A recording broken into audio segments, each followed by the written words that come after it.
Okay, so now moving on to electrolytes and non-electrolytes. So the reason you need to memorize your 6 strong acids and your 6 strong bases is pretty much to determine whether these substances will produce an electrically conductive solution.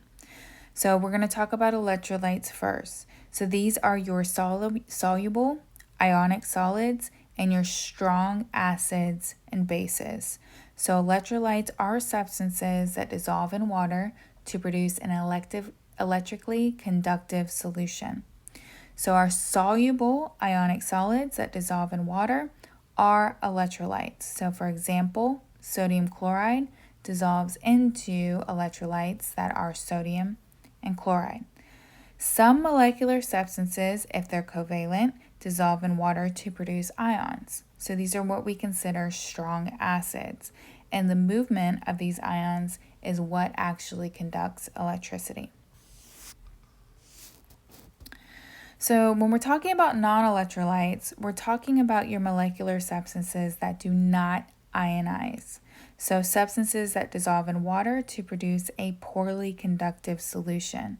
So molecules that are electrically neutral do not conduct electricity because they do not produce any ions.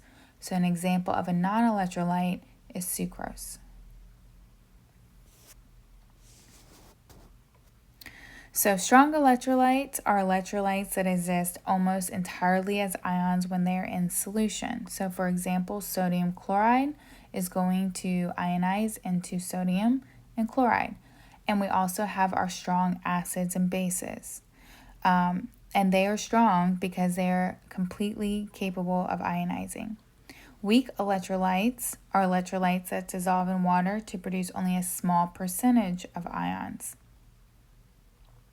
So what I want to point out to you here is that your strong acids and bases, the ones that you memorize on that slide, those are also strong electrolytes.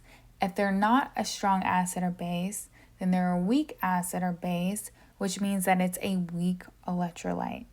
So just example questions, is hydrochloric acid, would that be a strong or weak electrolyte or a non-electrolyte? Well, it's going to be a strong electrolyte because it was one of your 6 strong acids.